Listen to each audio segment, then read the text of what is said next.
Bonsoir à tous, donc bienvenue au webinaire de ce soir sur les soins aux chiots et chatons orphelins en refuge. Donc merci à tous d'être là ce soir. Il est exactement 7h05 ici à Kitchener en Ontario et c'est avec un grand plaisir que je vous accueille pour cette formation en ligne sur un sujet hautement passionnant, qui est clairement un sujet sur lequel nous recevons beaucoup de questions, qui est en fait tout ce qui a trait aux soins des chiots et des chatons orphelins. Le but de ce webinaire de ce soir est vraiment de vous montrer qu'est-ce que vous, en refuge, pouvez faire pour aider ces cas particuliers, puisque ce sont vraiment des cas particuliers auxquels on a affaire.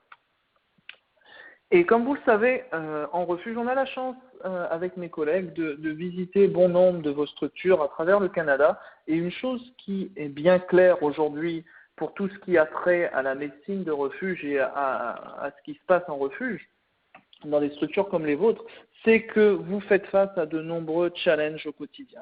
Vous faites face aux challenges liés aux maladies infectieuses, aux challenges liés à la surpopulation animale qui peut éventuellement être présente dans votre refuge parce que malheureusement on ne peut pas toujours dire stop, on ne veut plus que les animaux rentrent, etc.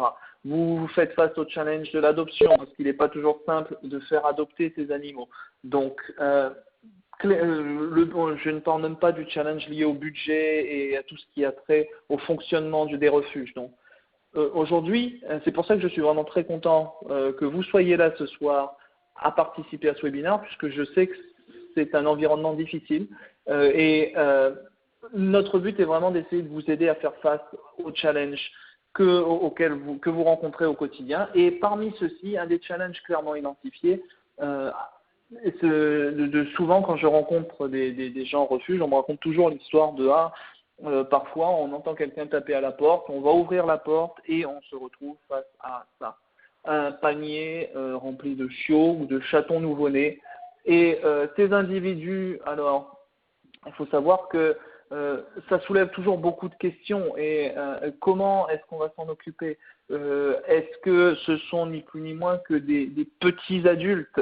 Est-ce qu'on peut appliquer ce qu'on fait sur les individus adultes à ces chiots chatons nouveau-nés? Alors c'est sûr que dit comme ça, on pourrait dire il est évident que non, mais il faut savoir qu'il y a beaucoup de différences, notamment au niveau des paramètres physiologiques, et on va un petit peu parler de ça un peu plus loin, entre un chien adulte et un chien ou un chat adulte même, et un chiot et un chaton. Et tous ces petits détails auxquels vous pouvez être confrontés, sur lesquels vous pouvez avoir à travailler, c'est vraiment le but de cette formation de ce soir, de vous donner des infos que vous pouvez utiliser directement dès que vous retournez au refuge pour optimiser la survie et la santé de ces chiots et chatons nouveau-nés, puisque souvent, à ce stade-là, ils sont très souvent dépendants de la mère et bien évidemment, la plupart du temps, ils viennent sans la mère. Donc, vous allez devoir vous substituer à la mère en termes de nutrition, en termes de soins, etc. Et encore une fois, le but de ce soir est vraiment de vous donner toutes les informations nécessaires pour optimiser leur survie. Ce soir, nous allons vraiment nous concentrer sur la période néonatale. Et quand on parle de période néonatale chez le chiot et le chaton, c'est cette période qui court du moment de la naissance, donc à partir de la naissance, jusqu'à 3 semaines de vie.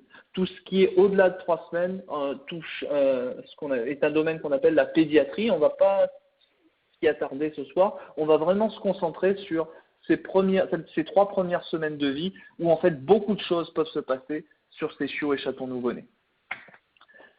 Et pour démarrer un petit peu et pour recadrer un petit peu, bien situer le contexte, une des choses dont je voulais vous parler, comme je vous l'ai dit souvent, et en discutant avec beaucoup de volontaires, de staff, etc., souvent on connaît très mal les besoins, les spécificités de ces chiots chatons nouveau-nés, mais ce n'est pas quelque chose qui est vraiment exclusif au monde des refuges.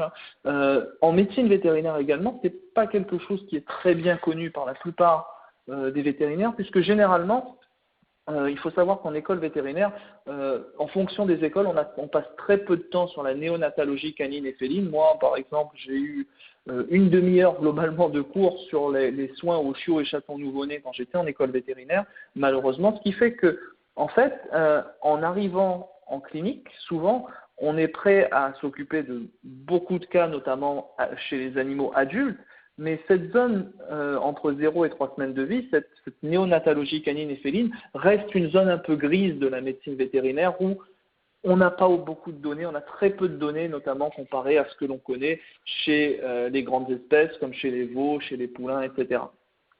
Et je voulais vous raconter une petite histoire pour commencer.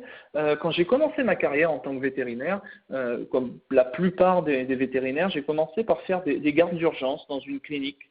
Donc, une clinique située à Vincennes, en région parisienne. Donc, si jamais vous avez la chance d'aller visiter Vincennes en région parisienne, très très belle ville, avec un très beau château et sur une grande avenue qui s'appelle d'ailleurs Boulevard de Vincennes, vous avez cette petite clinique vétérinaire que vous voyez ici, que j'ai retrouvée grâce à Google Maps, où je faisais des gardes de nuit. Et alors, quand j'ai commencé ces gardes de nuit, hein, comme je vous l'ai dit, j'étais préparé à travailler, à recevoir des clients pour torsion d'estomac, ce sont des urgences que l'on sait gérer, des œdèmes aigus du poumon, des empoisonnements. Tout ça des urgences qu'on a l'habitude de voir en médecine vétérinaire et pour lesquelles on est bien préparé. Mais un soir d'ailleurs, une veille de Noël, j'ai reçu en consultation un couple qui m'a amené un petit chiot qu'ils avaient retrouvé, un chiot orphelin qu'ils avaient retrouvé dans un parc, en me disant on a retrouvé ce chiot, on ne sait pas vraiment s'il va bien ou pas, qu'est-ce qu'on doit faire, etc. Et je dois bien vous avouer, quand on m'a amené ce petit chiot, quand on m'a posé ce petit chiot qui devait avoir peut-être 3 jours sur la table, je me suis un peu gratté la tête en me disant comment est-ce que je vais approcher ce cas, est-ce que les paramètres sont les mêmes. Clairement, encore une fois, je n'avais pas les connaissances requises pour approcher ce genre de cas parce qu'on a très peu de formation et on voit très rarement, on ne va pas se le cacher, ces chiots chatons nouveau-nés en clinique vétérinaire. Et par la suite, j'allais apprendre qu'en fait, fort heureusement, on a quand même, je vous ai dit qu'on a très peu de données, mais on a quand même des informations sur comment approcher ces individus et comment vous, en refuge, pouvez approcher ces individus, ces chiots chatons orphelins qui arrivent que vous trouvez derrière la porte après que quelqu'un ait tapé dans votre refuge. Et à l'arrivée de ces chiots chatons nouveau-nés, il y a des critères très simples qui peuvent être utilisés pour juger leur bien-être. Parce que comme je vous ai dit, souvent, une question que l'on reçoit de beaucoup de gens qui n'ont pas l'habitude de travailler avec ces individus si particuliers, c'est est-ce qu'ils vont bien? Et en fait, on a aujourd'hui une réponse qui nous est donnée par cette dame. Alors, je ne sais pas si vous connaissez cette personne. J'aime bien lorsqu'on fait des formations en salle, présenter cette photo et demander un petit peu aux gens à qui vous pensez qu'on a affaire ici. J'ai reçu plein de réponses différentes, de Margaret Thatcher à Marie Curie, etc. Mais c'est ni l'un ni l'autre. Ici, sur cette photo, la personne que vous voyez ici, son nom est Virginia Apgar. Et ce nom, Apgar, évoque peut-être quelque chose pour certaines d'entre vous, notamment si vous avez eu des enfants, puisque Virginia Apgar est une femme médecin des États-Unis qui a beaucoup travaillé sur la néonatologie humaine et en fait, elle a mis en place quelque chose qu'on appelle les scores d'Apgar, qui sont utilisés aujourd'hui quasiment dans le monde entier, dans la plupart des maternités, puisque en fait, on a même une phrase très célèbre qui dit que tous les enfants nés aujourd'hui aux États-Unis naissent sous les yeux de Virginia Apgar, parce qu'en fait, comme je vous l'ai dit, il est souvent difficile d'évaluer la santé de ces individus. Cette dame a mis en place un système de scoring, donc des scores qu'on peut attribuer aux nouveau-nés humains à leur naissance, pour essayer en quelque sorte de quantifier leur état de bien-être, leur état de santé à la naissance. Et en fait, pour ça, ils ont utilisé son nom. Donc, Apgar est un acronyme qu'on utilise en néonatologie humaine, qui veut dire, donc, c'est un anglicisme, pour appearance, donc pour apparence, pulse, pour tout ce qui a trait à la fréquence cardiaque notamment, grimace, pour tout ce qui est, la grimace, en fait, les réflexes que l'animal a que l'enfant a lorsqu'on va le manipuler, activity, donc l'activité de l'animal, et respiration pour respiration, bien évidemment. Donc, ces scores d'Apgar, il faut savoir qu'ils ont été développés à la base pour l'espèce humaine. En 2009, ils ont été modifiés et réadaptés, en fait, pour être utilisés en médecine vétérinaire. Et aujourd'hui, notamment dans beaucoup d'écoles vétérinaires, on utilise ces scores d'Apgar pour notamment chiffrer l'état de vitalité des chiots, des chatons nouveau-nés après une césarienne, par exemple. Et justement, c'est quelque chose de très simple que vous pouvez utiliser quand vous recevez en fait ces animaux en refuge si jamais vous avez un doute sur leur état de santé. Puisqu'en fait, comme je vous l'ai dit, on va s'attacher à se concentrer sur certains signes cliniques particuliers et pour chaque signe, en fait, on va mettre un score qui va entre 0, 1 et 2. Donc, et par exemple, le premier, c'est la couleur des muqueuses. Donc, les muqueuses gingivales, donc on va regarder les gencives, les muqueuses oculaires, éventuellement les muqueuses rectales ou vaginales. Et généralement, si vous avez affaire à ce qu'on appelle une cyanose, alors c'est un nom très compliqué juste pour dire qu'on a un défaut sévère d'oxygène et que du coup les muqueuses sont bleues. Donc, si vous avez une cyanose, affaire à une cyanose et que les muqueuses des chiots ou des chatons sont bleues, on va mettre un score de 0. Ce qu'on veut, bien évidemment, c'est des muqueuses roses. Et quand vous avez ces muqueuses roses, on mettra un score de 2 à ce moment-là. On va s'attacher à la réponse aux stimulations. Donc, si on stimule les chiots, mais qu'il n'y a aucune réponse à ces stimulations, à ce moment-là, là encore, on va mettre un score de 0. Alors que si, au contraire, on a une réponse vigoureuse à ces stimulations lorsqu'on leur pince la peau, etc., on va mettre un score de 2, ce qui permet, là encore, d'apprécier leur vitalité. On va s'attarder à regarder la fréquence cardiaque. Et là, vous voyez déjà une grosse différence avec les individus adultes. Les chiots, normalement, ont une fréquence cardiaque qui devrait être supérieure à 220 battements par minute, chiot-chaton, qui est très très élevé par rapport à un individu adulte. Donc, si vous écoutez le cœur d'un chiot et que vous attendez à trouver une fréquence cardiaque aux alentours de 100-120 battements minute, vous risquez d'avoir des surprises parce que c'est beaucoup plus élevé que ça sur ces petits individus. Même chose pour la fréquence respiratoire qui est généralement supérieure à ce qu'on va retrouver chez un individu adulte. Et là encore, quand on est en fonction, on peut attribuer un score pour juger de la vitalité de ces chiots. Autre chose qu'on va regarder, c'est le tonus musculaire des animaux, leur réactivité. Est-ce qu'ils ne bougent absolument pas ou au contraire, est-ce qu'ils ont des mouvements très actifs? Est-ce qu'ils sont actifs et qu'ils sont en mouvement dans la caisse où ils arrivent, etc. Là encore, vous pouvez attribuer un score. Et en fait, quand vous combinez ces différents signes et que vous faites la somme des scores, tout score qui est inférieur à 7 va nécessiter une assistance médicale via votre vétérinaire. Donc, alors je sais que pas tous les refuges, malheureusement, ont la chance d'avoir un vétérinaire attitré présent dans la structure, mais sachez que si jamais vous utilisez ces scores pour juger en fait de l'état de santé des individus, si vous êtes en dessous de 7, il y a besoin d'une assistance médicale parce que l'animal souffre certainement de différentes choses. Au-delà de 7, aucune assistance médicale n'est nécessaire et ce sont des chiots qui peuvent rentrer tranquillement dans le refuge. Une fois que vous les avez fait rentrer, néanmoins, la question qui revient souvent, c'est comment les suivre par la suite. Est-ce qu'on doit faire répéter ces examens cliniques au quotidien, etc.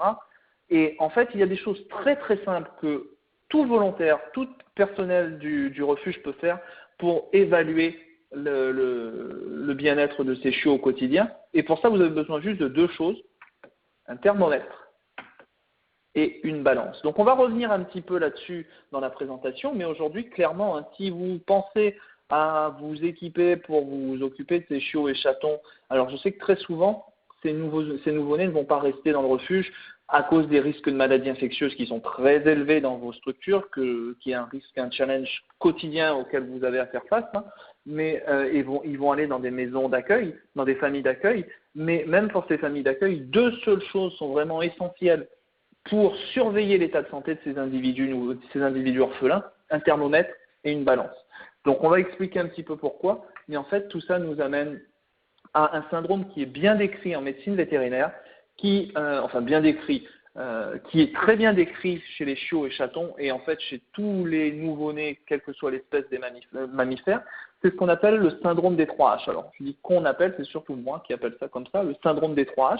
Mais ce syndrome des 3H, en fait, fait référence à 3 maladies, entre guillemets, particulières: hypothermie, hypoglycémie et déshydratation. Je vous ai dit qu'il y avait 3H.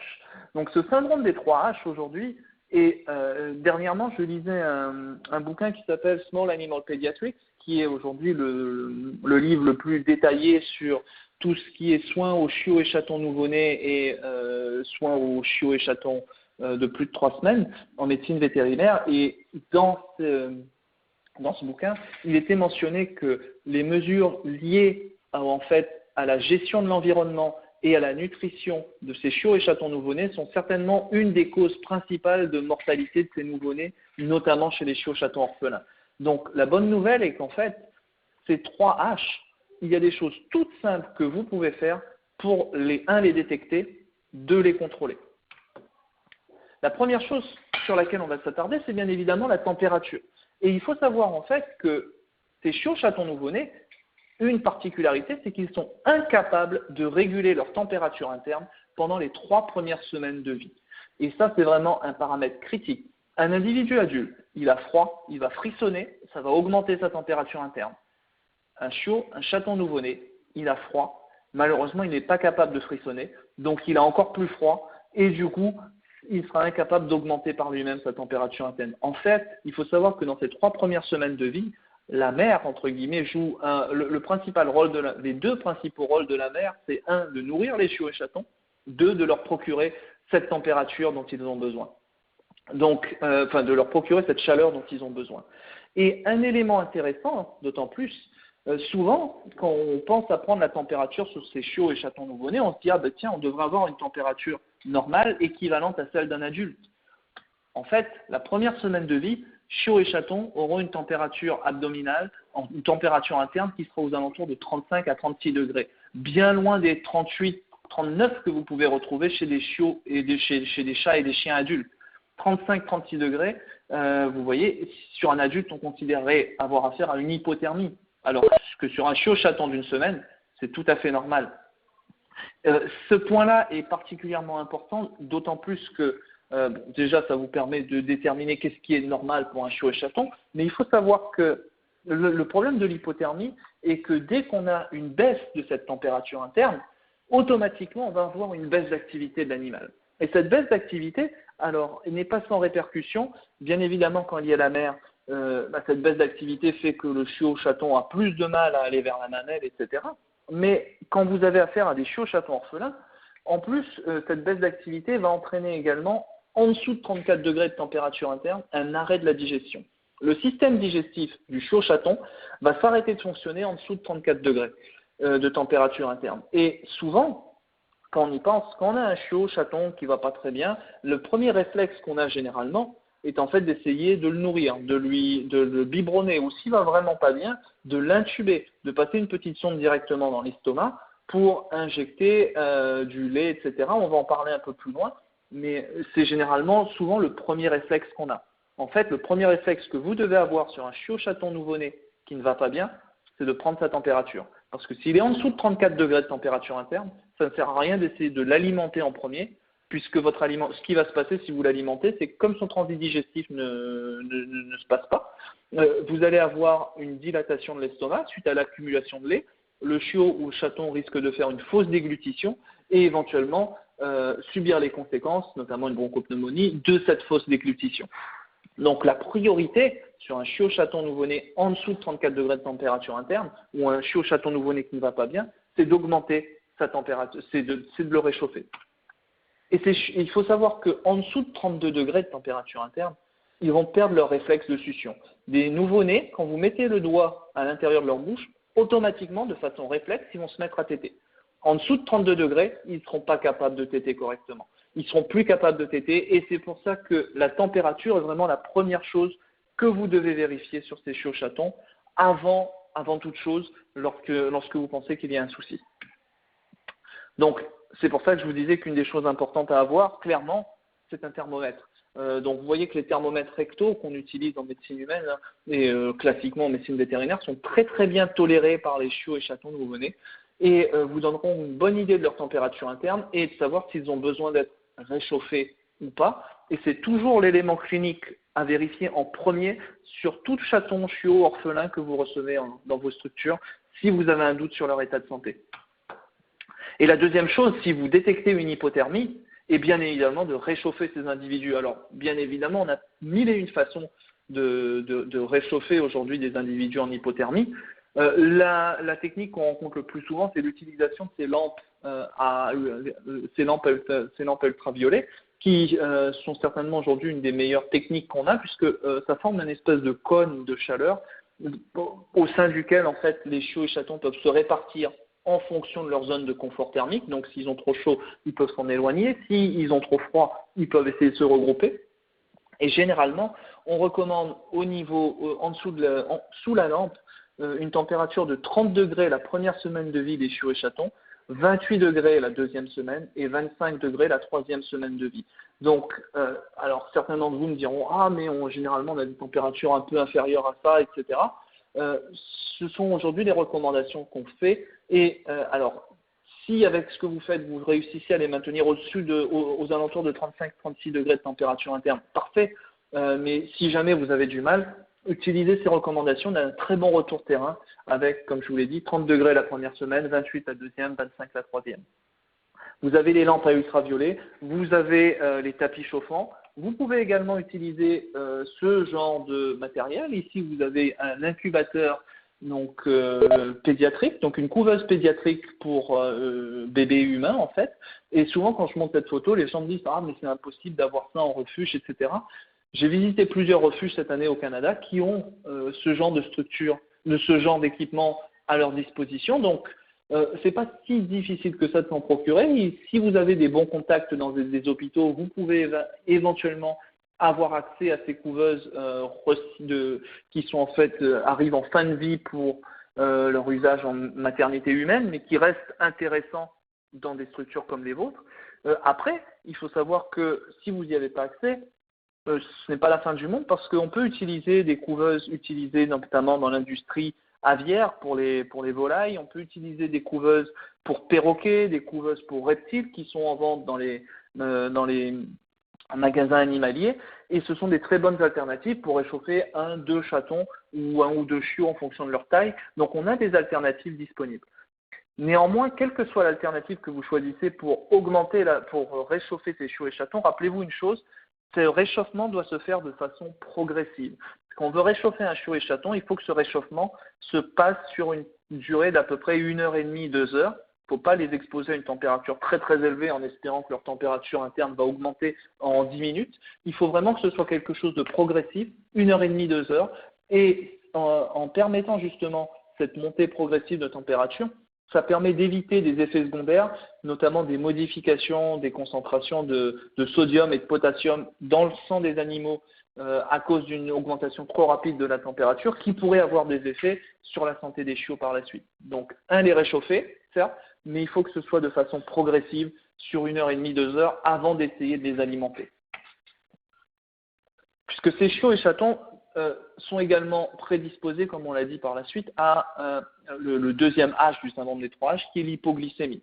Il faut savoir qu'à la naissance, ces chiots et chatons ont de très très faibles réserves en glucose, donc leurs organes qui contiennent généralement. Il faut savoir qu'un individu adulte, quand il est dans une situation de stress ou dans une situation où il n'a pas accès à un aliment, il peut utiliser ses réserves, notamment ses réserves en glucose, via ce qu'on appelle du glycogène, pour justement augmenter la concentration de glucose dans le sang et en quelque sorte faire fonctionner mieux les organes, permettre le fonctionnement des organes, puisque le glucose sera utilisé comme source d'énergie par l'organisme. Néanmoins, ces chiots et chatons à la naissance, ils ont très peu de glucose, ils ont peu de réserves. Et d'autant plus que les réserves qu'ils ont sont conditionnées par la façon dont les mères sont nourries pendant la gestation. Très souvent, ces chiots chatons orphelins qui arrivent dans vos structures, il n'est pas rare que les mères n'aient pas reçu une alimentation optimale pendant la gestation et du coup, ils sont d'autant plus prédisposés à développer des hypoglycémies. Donc, d'un point de vue clinique, une hypoglycémie sur un chiot se traduit souvent par des convulsions. Donc, un chiot qui se met à convulser très souvent, c'est parce qu'il est en hypoglycémie ou qui est totalement léthargique. Et on va le voir par la suite, mais c'est un cercle vicieux. Il est hypoglycémique, du coup, sa température interne va diminuer, ça peut entraîner une hypothermie par la suite. Donc, à cause de ces faibles réserves, ils sont déjà à la base prédisposés à souffrir d'hypoglycémie. Et c'est quelque chose qu'on rencontre beaucoup sur les petites races de chiens. Donc, si jamais vous avez des chiots qui ressemblent un peu à des Yorkshire ou des Shih Tzu, etc., il n'est pas rare que ces petits chiots fassent plus fréquemment des hypoglycémies que les chiots de plus grande taille. Cela est également causé par le fait que tous les organes qui généralement sont utilisés pour maintenir la glycémie, le foie, le pancréas, ne sont pas encore fonctionnels chez ces individus nouveau-nés. Donc si une hypoglycémie se développe, il est très difficile pour eux d'essayer de la corriger. Et derrière, en fait, au lieu d'essayer de la corriger et d'améliorer la situation ne va faire qu'empirer. La régulation de ce problème passe principalement par l'alimentation et bien évidemment, quand ils ont accès à la mer, c'est les nutriments essentiels pour combler ses besoins énergétiques seront transmis via le lait. Vous savez certainement qu'un chiot chaton nouveau-né boit globalement, enfin a accès à la mamelle globalement 12 à 20 fois par jour. Pour ces chiots et chatons orphelins auxquels vous serez confrontés en refuge, vous devrez vous substituer à la mère. Et c'est là où c'est un gros investissement en termes de temps, parce que la première semaine de vie, on recommande généralement à minima 8 repas par jour. La deuxième semaine de vie, 6 repas par jour. Troisième semaine de vie, 4 repas par jour. Et généralement, après 3 semaines de vie, on recommande de sevrer sur un aliment sec ces animaux, puisque cela facilitera grandement leur alimentation et votre quotidien, puisque c'est un gros investissement en termes de temps, notamment quand vous devez les biberonner. Et bien évidemment, le lait est composé quasiment exclusivement d'eau. Donc, lorsque ces chiots souffrent d'hypoglycémie, d'hypothermie et que du coup ils n'ont plus accès à la mamelle chez la chienne, etc., automatiquement ils sont prédisposés à se déshydrater. Alors, un point important qu'il faut retenir, c'est que souvent, chez les chiots nouveau-nés et les chatons nouveau-nés, on essaye d'estimer leur état d'hydratation en faisant quelque chose qu'on appelle un pli de peau, que vous avez peut-être déjà fait chez des chiens adultes, que vous avez déjà vu. Vous savez, on pince la peau, on tire le pli de peau et on voit combien de temps ça prend pour se remettre en place. Et en fonction du temps que ça prend, on peut dire l'animal est déshydraté à 5%, 10%, 20%, etc. Il faut savoir que ce pli de peau n'est absolument pas fiable pour juger de l'état d'hydratation des chiots et chatons nouveau-nés. D'ailleurs, très souvent, si on le fait, quasi systématiquement, on aura un pli de peau prononcé qui nous fera penser qu'ils sont déshydratés. Or, c'est vraiment quelque chose qui n'est pas fiable du tout pour juger l'état d'hydratation de ces individus. Sur ces nouveau-nés, la meilleure façon qu'on a aujourd'hui serait d'évaluer la densité urinaire. Et si vous avez un vétérinaire dans votre équipe présent sur le site, il peut essayer de récupérer de l'urine chez ces chiots pour que derrière, il évalue la concentration de cette urine et grâce à cette donnée, déterminer si oui ou non il y a besoin de réhydrater ce chiot. Si vous n'avez pas accès à un vétérinaire, il y a une autre façon plus qualitative de vérifier l'état d'hydratation de ces chiots, c'est de vérifier en fait l'état d'humidité des muqueuses, notamment de la muqueuse buccale. Si vous touchez les gencives du chiot et que vous avez l'impression qu'elles sont très très sèches, c'est un très bon signe qui vous montre que le chiot est déshydraté. Au contraire, si elles sont humides, il n'y a pas de problème d'hydratation pour le coup. Et c'est un très bon marqueur qu'on peut utiliser pour juger de l'état d'hydratation des chiots et chatons orphelins, beaucoup plus prédictif que faire le pli de peau qui est généralement utilisé chez les individus adultes pour le coup. Un chiot, c'est 82% d'eau. Et comme on l'a dit, s'il n'a pas accès au lait de la mère, qu'il développe de l'hypothermie, de l'hypoglycémie, il a beaucoup plus de chances d'être déshydraté, d'autant plus que sa barrière cutanée, donc sa peau, qui est là aussi pour limiter les pertes en eau, n'est pas totalement efficace et malheureusement, on a des pertes accrues à ce niveau-là. Leur rein n'est pas encore complètement mature. Le rein est un organe qui justement participe au maintien de la concentration en eau du corps. Donc si le rein n'est pas complètement mature, là encore, les mécanismes de protection qui sont censés lutter contre la déshydratation ne sont pas en place. Si le chiot ne reçoit pas la quantité d'eau nécessaire par jour, tout est malheureusement là pour qu'il se déshydrate plus rapidement et vous comprenez pourquoi, pour le coup, c'est une des causes principales de mortalité chez ces individus orphelins. Donc il y a différentes façons de réhydrater ces chiots nouveau-nés et en médecine vétérinaire, quand on a affaire à un chiot chaton sévèrement déshydraté, une des choses qu'on peut faire, c'est leur poser une voie veineuse. Donc, alors poser des cathéters intraveineux sur des individus de cette taille, qui sont très petits, peut être là encore un challenge. On peut parfois arriver à poser des cathéters intraveineux au niveau de la veine jugulaire, mais une des meilleures façons qu'on a aujourd'hui, c'est de poser des cathéters intraosseux au niveau de la hanche, au niveau du fémur, donc des cathéters qui vont en fait directement à l'intérieur de l'os, Et par là, on peut injecter en fait des fluides. Et on sait que cette voie intra-osseuse est quasi équivalente en fait à une voie intraveineuse. Et on a des très très bonnes réponses. Il y a quelques années de ça, j'avais eu en consultation un chaton nouveau-né qui souffrait d'hypoglycémie. Et une des choses qu'on avait faites, c'est de lui poser un cathéter intra-osseux et de façon fantastique, hein, en une petite demi-heure, il avait rapidement récupéré puisqu'on avait pu réguler sa glycémie correctement.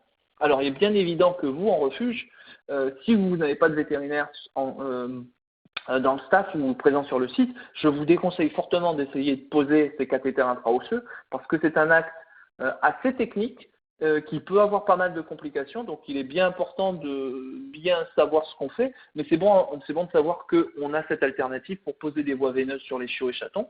La meilleure chose que vous pouvez faire à votre niveau pour combattre la déshydratation, c'est clairement de biberonner les chiots. Et aujourd'hui, c'est la meilleure solution pour réhydrater ces chiots et chatons nouveau-nés. Rappelez-vous, je vous ai parlé de la fréquence de biberonnage de ces individus orphelins. Hein. Première semaine, 8 fois par jour, deuxième semaine, 6 fois par jour, troisième semaine, 4 fois par jour. Donc clairement, c'est un gros investissement en termes de temps, notamment si vous avez des portées de 12 chiots qui sont laissés devant la porte, malheureusement. Donc, mais c'est un gros investissement en termes de temps, mais c'est aujourd'hui la meilleure façon qu'on a d'alimenter ces animaux. Une des choses importantes, on dit souvent, on doit laisser les chiots, chatons, boire la quantité, autant qu'ils veulent au biberon. C'est toujours une très mauvaise idée et il est important de bien surveiller la quantité qu'ils prennent, tout simplement parce qu'un chiot, chaton nouveau-né, a une capacité à digérer, ses enzymes digestives dans son système digestif est lui aussi immature. Si vous lui donnez trop à manger, il y a un risque qu'il développe une diarrhée de surconsommation, tout simplement parce qu'on dépasse ses capacités de digestion.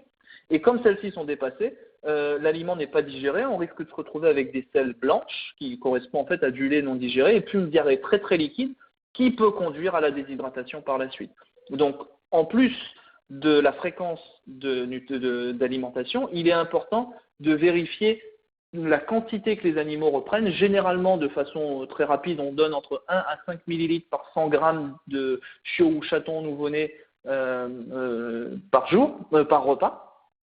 Mais aujourd'hui, on a des tables qui ont été faites pour clairement répondre aux besoins nutritionnels de ces chiots et chatons en fonction de leur taille. Donc, n'hésitez pas à vous y référer et gardez à l'esprit que si vous en donnez trop, il y a un risque de voir ces chiots et chatons développer des diarrhées de surconsommation. Quand vous avez affaire à des chiots et chatons très très faibles également, n'hésitez pas à demander à votre vétérinaire de vous montrer comment intuber ces animaux.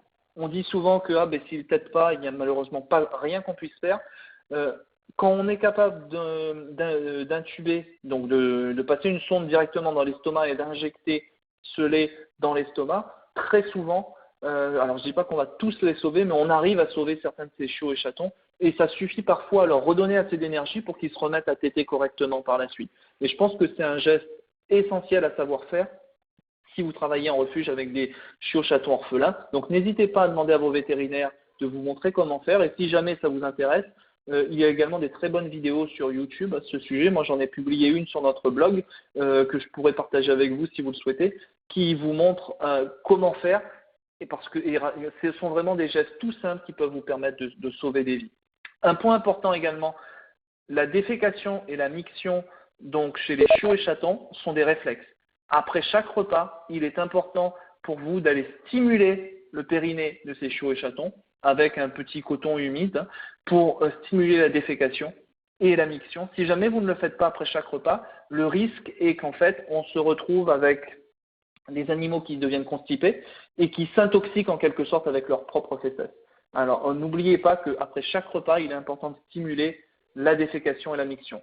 Petit point à part également, si jamais vous avez affaire à des problèmes de diarrhée de surconsommation ou éventuellement des problèmes de constipation sur des chiots et chatons nouveau-nés, il est possible de lutter contre ces problèmes en jouant sur la concentration en fait, du lait maternisé que vous utilisez.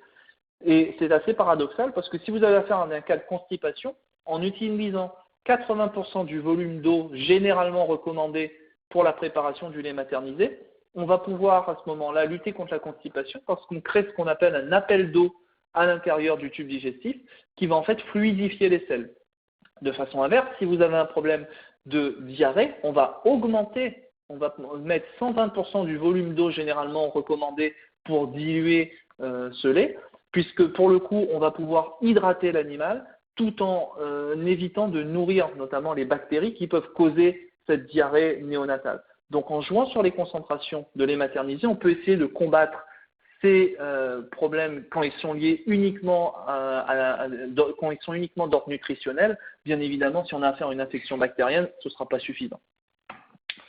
Autre élément important que vous devez surveiller pour l'hydratation, qui est généralement pas un souci vraiment en termes dans vos structures, c'est de surveiller l'humidité.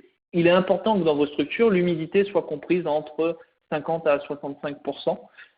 Très honnêtement, souvent, notamment quand vous utilisez beaucoup d'eau pour nettoyer, on est bien au-delà de ça. Dans la région des Grands Lacs et au Québec, notamment autour du Saint-Laurent, il n'est pas rare d'avoir des taux d'humidité beaucoup plus élevés que ça, mais optimalement, vous devrez être entre 60 et 65% d'humidité pour justement prévenir la déshydratation chez ces chiots et chatons nouveau-nés.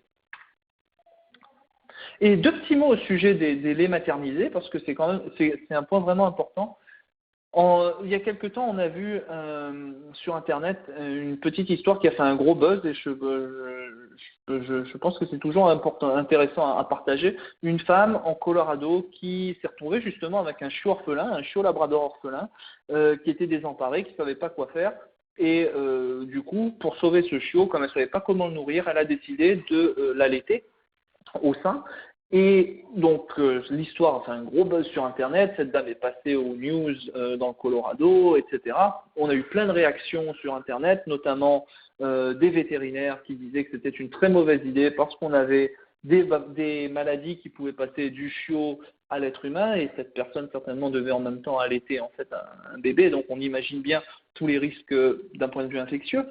Mais je vous avoue que moi, la principale chose qui m'a surpris dans cette histoire, je me suis dit, oula, il y a quand même un très très gros risque de voir se développer une diarrhée néonatale sur ce chiot, parce que le lait humain est très très différent dans sa composition du lait de chienne ou même chose si c'était un chaton, du lait de chatte.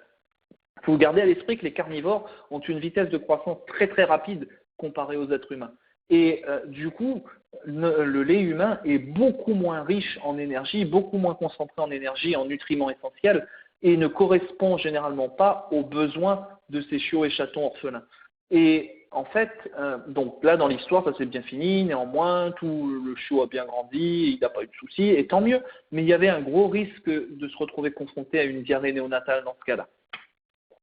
Et il y a plein de mythes qu'on retrouve, même en médecine vétérinaire, notamment tout ce qui a trait au fait que le lait de chèvre est une bonne alternative pour les chiots et chatons nouveau-nés. C'était peut-être vrai il y a 15 ans. Il y a 15 ans, c'était peut-être la meilleure alternative dont on disposait. Mais aujourd'hui, on sait encore une fois que les laits de grands mammifères, donc les laits de bovins, les laits de caprins, etc., sont très très différents. Et si vous regardez cette table, regardez ne serait-ce qu'au niveau énergétique. Alors CP veut dire caprin, donc lait de chèvre, CN lait de chien et CT lait de chat. Regardez les différences en composition énergétique. Le lait de chien et de chat sont beaucoup plus concentrés en énergie, certainement et à nouveau pour cette période de croissance beaucoup plus rapide. Et de la même chose pour la plupart des nutriments, que ce soit pour le taux de matière grasse ou le taux de protéines. Donc ce sont des laits très très spécifiques. Et pour répondre à ces besoins spécifiques, il est important d'utiliser des solutions nutritionnelles spécifiques. Donc aujourd'hui, on a la chance en médecine vétérinaire et pour le chien et le chat d'avoir accès à des laits maternisés dédiés à l'espèce canine et l'espèce féline. Donc je vous encourage vivement à utiliser ces solutions-là, puisque c'est la meilleure façon aujourd'hui de leur assurer le meilleur développement possible. Et faites attention au lait. Alors vous avez compris que le lait de bovin, le lait de chèvre ne convient pas, mais souvent on veut utiliser du lait maternisé humain. Dans beaucoup de laits maternisés humains, on va retrouver de l'amidon. Et l'amidon pose un problème pour les chiots et chatons nouveau-nés parce qu'ils ne sont pas capables de digérer cet amidon. Donc encore une fois, on a besoin vraiment d'un profil nutritionnel très spécifique pour ces laits de chiens, ces laits pour chiots et chatons. Et aujourd'hui, on a la chance d'avoir des solutions nutritionnelles qui fonctionnent très très bien. Par le passé, j'avais rencontré des gens qui me disaient « Ah, chiots et chatons nouveau-nés, quand on les nourrit au lait maternisé, ils ne grandissent pas aussi bien que s'ils sont nourris au lait de la mère. » En fait, aujourd'hui, pour m'être occupé de plusieurs chiots et chatons de ce type, orphelins qu'on devait biberonner de façon régulière, quand on les biberonne, en fait, ils ont une croissance quasi équivalente, même équivalente, on peut dire, à ces chiots et chatons nourris au lait de la mère, en fait. Le tout est d'utiliser la solution adaptée pour ces stades spécifiques de la vie. Et encore une fois, aujourd'hui, on a la chance d'avoir accès à des solutions dédiées. Et on a déjà touché un petit mot, mais le syndrome des 3H, c'est vraiment un cercle vicieux, puisqu'en fait, vous comprenez qu'on a affaire à de l'hypothermie, le chaud a froid, son transit digestif s'arrête, comme il ne mange plus, il va développer une hypoglycémie, et bien évidemment, comme il ne mange plus, comme son alimentation est quasiment liquide pendant ses premières phases de vie, cela va conduire à de la déshydratation, et c'est un cercle vicieux, puisque quelle que soit la pathologie qui se développe en premier, elle peut conduire aux autres par la suite.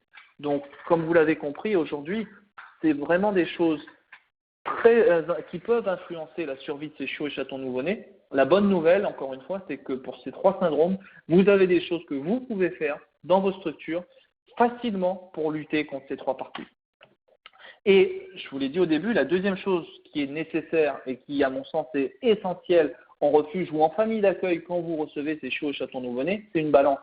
Parce qu'un chiot, un chaton en bonne santé prend du poids de façon quotidienne. Donc un jour après la naissance, ils peuvent perdre jusqu'à 10% de leur poids parce qu'ils vont expulser leur première selle qu'on appelle le méconium, et cela peut être à l'origine d'une perte de jusqu'à 10% de leur poids initial. Mais passé cette période, vous, dans vos refuges, sur des chiots et chatons orphelins, vous devez constater une prise de poids régulière.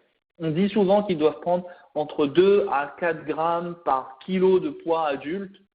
La seule règle, c'est qu'ils doivent prendre du poids. Un chiot chaton en bonne santé prend du poids de façon quotidienne et c'est pour ça qu'il est clairement recommandé aujourd'hui de peser ces chiots tous les jours durant leurs 2-3 premières semaines de vie et que souvent, quand vous allez constater ou un plateau au niveau de la courbe de poids ou une chute, c'est souvent le premier signe clinique qui vous montre qu'il y a un problème bien avant toute autre chose. Et pour le coup, c'est quelque chose que vous pouvez détecter à l'avance qui peut derrière vous indiquer la marche à suivre. Généralement, quand vous commencez à constater un plateau ou une perte de poids, peut-être que c'est un individu qui ne prend pas assez de lait. On peut commencer à essayer d'augmenter les quantités qu'il reçoit au quotidien en termes de lait. Mais si au bout de 24 heures, malgré le fait que vous ayez augmenté la quantité de lait qu'il prend, il n'y a pas d'amélioration, il est important d'aller consulter un vétérinaire parce que pour le coup, on a peut-être affaire à une maladie infectieuse qui nécessitera des traitements supplémentaires, notamment des traitements antibiotiques. Mais aujourd'hui, vous voyez que juste avec une balance, c'est aujourd'hui la meilleure façon de suivre et de monitorer l'état de santé de ces chiots et chatons orphelins. Et comme je vous l'ai dit dans la diapo précédente, une des causes qui peut entraîner cette perte de poids ou cette stagnation de poids au-delà de 24 heures, c'est le risque infectieux. C'est quelque chose à ne jamais prendre à la légère et à toujours garder à l'esprit, surtout dans une structure comme la vôtre, qui est prédisposée clairement à avoir affaire à ces maladies infectieuses. Et même si vous êtes en famille d'accueil, si jamais vous allez de façon régulière au refuge pour donner un coup de main, etc., vous pouvez éventuellement toujours être en contact avec ces maladies infectieuses. C'est clairement un risque à ne pas négliger, puisque chiots et chatons nouveau-nés sont immatures d'un point de vue système immunitaire. Vous savez qu'à la naissance, les chiots et les chatons n'ont absolument pas de système immunitaire, enfin quasiment pas. Et cette immunité, en fait, pendant les premières semaines de vie, ils vont l'acquérir via l'absorption d'un liquide particulier qu'on appelle le colostrum. Et ce colostrum, c'est le premier lait de la mère. Donc, cette première sécrétion lactée contient en fait des anticorps qui correspondent en fait aux maladies contre lesquelles la mère a été vaccinée ou aux maladies que la mère a rencontrées pendant sa vie. Et quand les chiots et chatons têtent ce lait, ils peuvent recevoir pour le coup ce colostrum. Il faut savoir que chez la mère, malheureusement, ce colostrum est sécrété globalement pendant les 24 premières heures après le début de la lactation et il est absorbé chez les chiots et chatons globalement pendant les 12-24 premières heures de vie. Donc souvent, dans votre cas, il n'est pas rare que ces chiots et chatons nouveau-nés n'aient jamais eu accès au colostrum. Il n'est pas impossible qu'ils n'aient pas tété du tout la mère et que pour le coup, ils arrivent et que d'un point de vue immunologique, d'un point de vue immunitaire, ils soient complètement naïfs et qu'il n'ait absolument aucun anticorps pour les protéger contre les agents pathogènes du milieu, contre les bactéries, les virus qui sont bien présents, que ce soit dans vos refuges ou même dans vos maisons. Ils n'ont absolument rien pour les protéger pour le coup. Donc cette petite étude-là en fait vous montre la rapidité en fait d'absorption du colostrum après la naissance, en fait. Ce que cette courbe vous montre ici, c'est que globalement, dans le passé, on disait le colostrum chez les chiots et chatons est absorbé pendant les 48 premières heures de vie, etc. En fait, on sait aujourd'hui que c'est beaucoup plus court que ça, puisqu'en fait, les anticorps qui sont acquis par le lait traversent en fait la barrière intestinale, mais uniquement pendant les 12 premières heures après la naissance, et le pic d'absorption de ces anticorps se situe à 4 heures après la naissance. Donc en fait, de façon simple, plus tôt après la naissance, ils devraient avoir accès à ce colostrum. Encore une fois, dans votre cas, très souvent, il n'est pas rare qu'ils n'auront absolument pas eu accès à ce colostrum et que pour le coup, ils seront très très naïfs et très très à risque d'un point de vue infectieux parce qu'ils n'auront aucune défense pour le coup. Alors, il existe quand même des alternatives et c'est là plutôt une bonne nouvelle.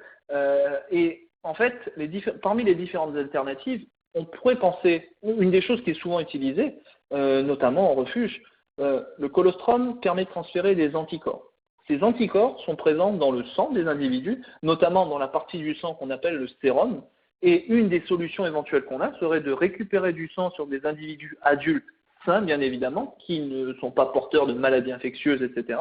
Récupérer ce sérum et puis l'injecter aux chiots et chatons ou leur donner par voie orale, si jamais on les reçoit juste après leur naissance, qui, bon, souvent dans votre cas, on ne saura pas trop combien de temps avant ils sont nés, mais qui peut toujours être une option, ou de les injecter, par exemple, par voie sous-cutanée, pour qu'ils puissent acquérir cette immunité. Et cette étude qui avait été faite chez des chatons en 2001, alors si vous regardez la ligne bleu foncé, vous voyez les chatons qui n'ont pas reçu de... en fait, je me rends compte que la légende, c'est l'inverse. La ligne bleu foncé, c'est les chatons qui n'ont pas reçu de colostrum, alors que la ligne rose, c'est les chatons qui ont reçu le colostrum. Ça représente la concentration d'anticorps.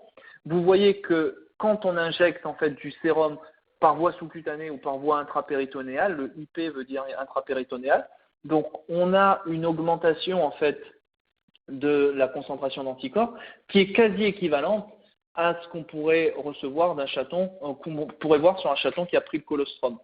Cependant, pour avoir cette augmentation, d'un point de vue, on peut se poser la question de comment est-ce que ça peut être réalisé d'un point de vue pratique, puisque dans cette étude, ils injectaient 5 millilitres de sérum aux chatons de façon régulière, 3 fois sur les 12 premières heures de vie. Pour avoir 5 millilitres de sérum, ça correspond généralement à 10 millilitres de sang. Donc si vous avez une grosse portée, pas forcément très facile d'un point de vue pratique, néanmoins en refuge, c'est très souvent utilisé puisque vous avez souvent accès à un grand nombre d'individus adultes et ça peut être une alternative pour compenser le fait que ces animaux n'aient pas reçu de colostrum à la naissance. Ça marche très bien chez les chatons parce qu'en fait chez les chatons, on sait que la différence entre le sérum et le colostrum en termes de concentration d'anticorps n'est pas si importante que ça, c'est un facteur 2 à peu près. Chez les chiots, on a des études qui montrent que lorsqu'on injecte du sérum à ces chiots, malheureusement la concentration d'anticorps est beaucoup plus faible dans le sérum des chiens que ce qu'on peut retrouver dans le sang des chiens et pour le coup chez les chiots, on n'a généralement pas une bonne réponse, on n'a pas une augmentation aussi importante que ce qu'on peut voir chez les chatons. Donc autant c'est quelque chose d'intéressant chez les chatons, autant c'est beaucoup moins intéressant dans l'espèce canine. Alors, et vous avez peut-être entendu parler de substituts colostraux qui existent dans d'autres espèces, notamment dans les espèces bovines et équines, comme vous voyez la photo qui est ici. Et on se dit pourquoi ne pas utiliser ces substituts colostraux, donc ces dérivés colostraux, puisque si vous regardez cette courbe ici, on voit qu'en fait, que les chiots et chatons qui ont reçu le colostrum, pour le coup la ligne bleu foncé, et ceux qui ont reçu du colostrum dérivé, on a une augmentation de la quantité d'anticorps dans leur sang. Néanmoins, effectivement, on arrive à augmenter la quantité d'anticorps dans le sang de ces chatons en leur donnant du colostrum dérivé d'autres espèces. Mais ce qu'on sait, c'est qu'aujourd'hui, ces anticorps, même si leur concentration augmente dans le sang de ces nouveau-nés, ils ne sont pas capables de faire ce qu'on appelle de l'opsonisation, c'est-à-dire de neutraliser les agents pathogènes et de les détruire. Et de plus, les pathogènes qu'on rencontre chez les bovins, chez les équins, un parvovirus bovin équin n'a rien à voir avec un parvovirus canin ou félin. Donc, ça pouvait paraître une alternative séduisante et ces colostrums de synthèse peuvent éventuellement fournir une immunité locale, une protection au niveau du tube digestif, qui est la principale voie de contamination chez ces chiots et chatons nouveau-nés, mais ça n'aura pas le même effet que des anticorps qui proviennent de la mère ou le sérum, clairement. Il faut garder à l'esprit aussi, alors dans le futur, on aura peut-être des banques de colostrum qui pourront être utilisées, comme cela existe déjà chez les bovins, chez les équins. Aujourd'hui, bien évidemment, on n'a pas accès à cette alternative chez les chiots et chatons, mais il faut garder à l'esprit une chose, c'est que le colostrum a certes un rôle immunitaire, mais il a également un rôle de booster énergétique. Et si jamais vous n'avez pas la possibilité d'avoir accès à ce rôle, ce côté immunitaire, gardez à l'esprit que le côté énergétique reste primordial.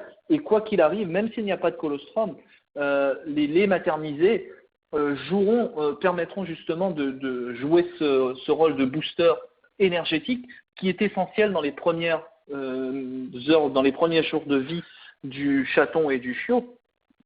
Et c'est aujourd'hui quelque chose sur lequel il faut vraiment se focaliser. Un chiot chaton qui n'a pas reçu le colostrum, certes, il est beaucoup plus fragile, il y aura des précautions plus importantes à prendre par rapport à eux, mais on peut les sauver.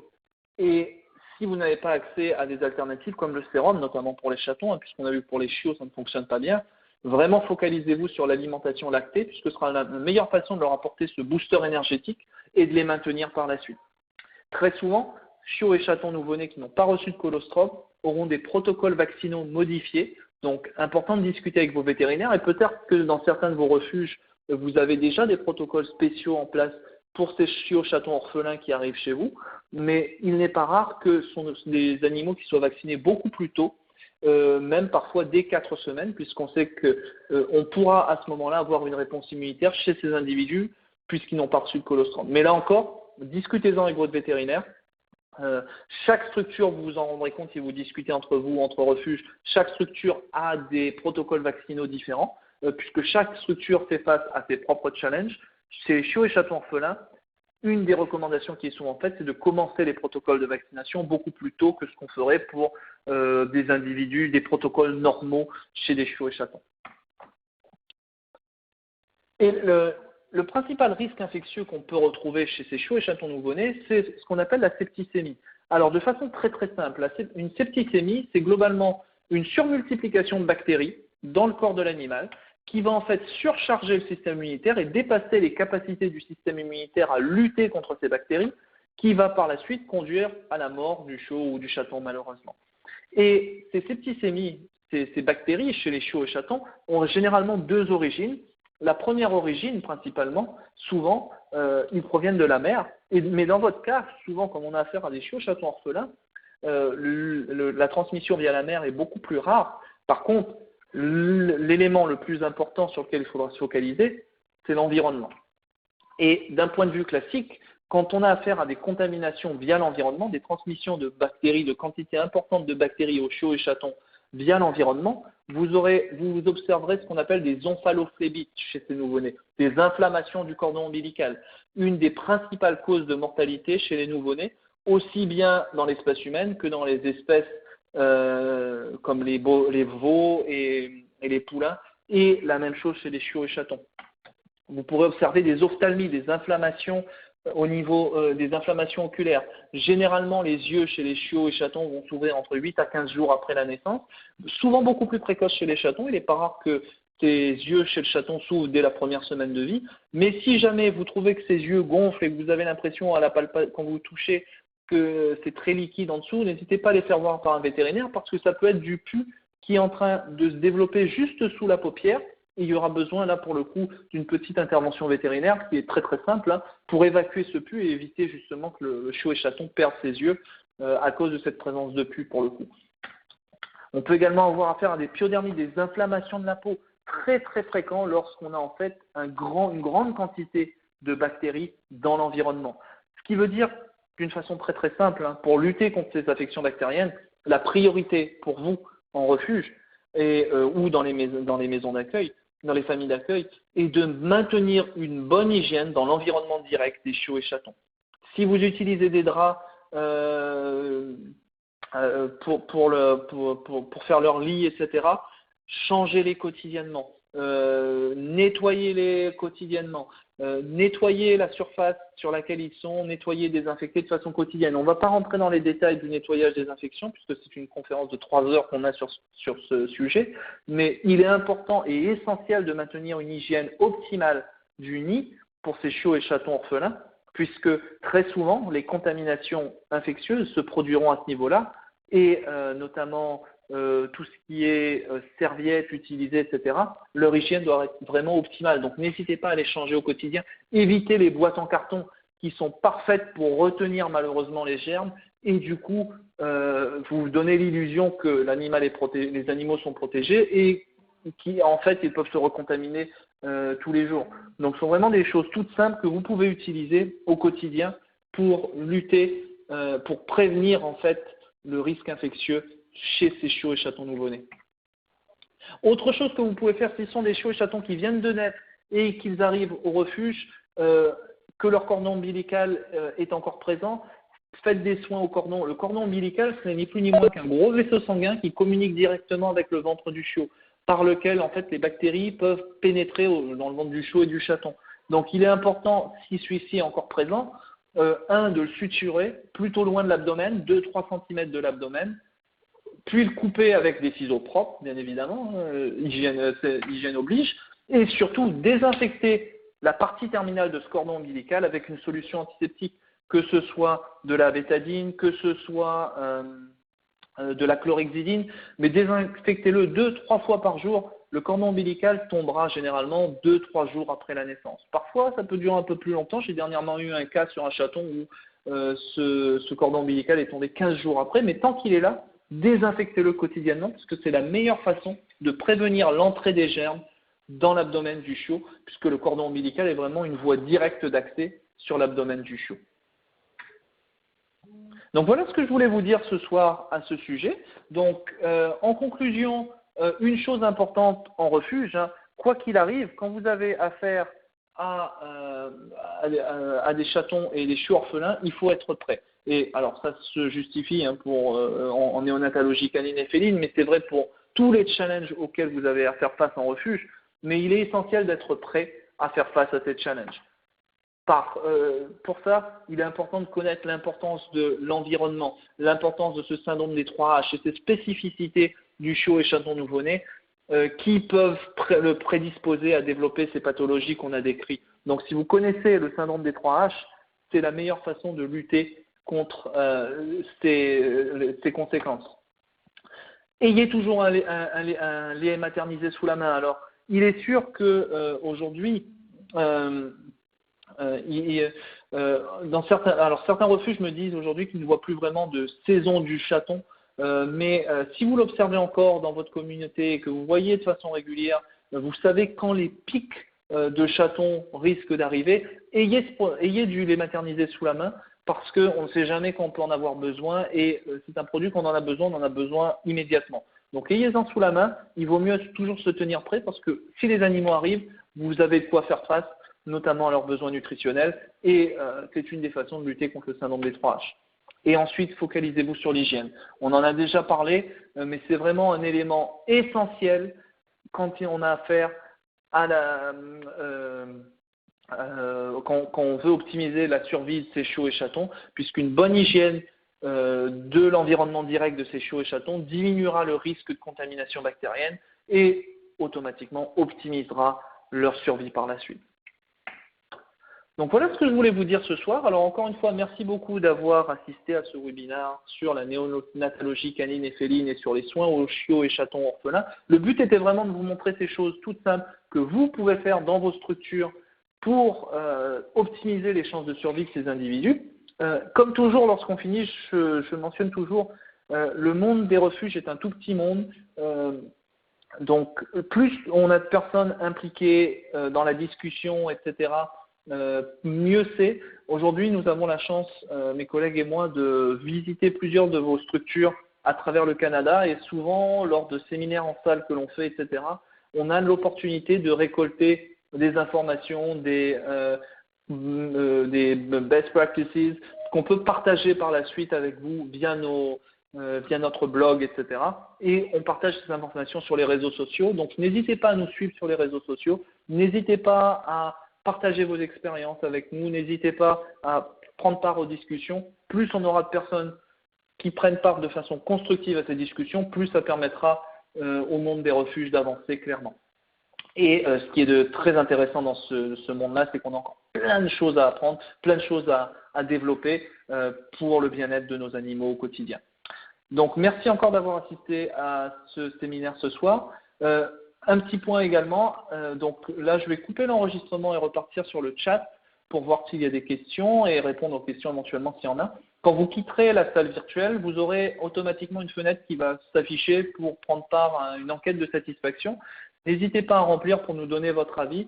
C'est une façon pour nous d'améliorer ces webinaires qu'on vous présente. Et celui-ci, ce soir, c'était le dernier webinaire pour l'année 2014. Nous reviendrons en 2015 avec une offre de webinaire un peu différente, clairement. Mais n'hésitez pas à nous envoyer votre feedback, puisque c'est la meilleure façon pour nous d'améliorer ce service qui, encore une fois, est là pour vous aider à faire face à vos challenges du quotidien. Encore une fois, merci beaucoup et à bientôt donc au Québec ou dans un de nos webinaires. Bonne soirée à tous.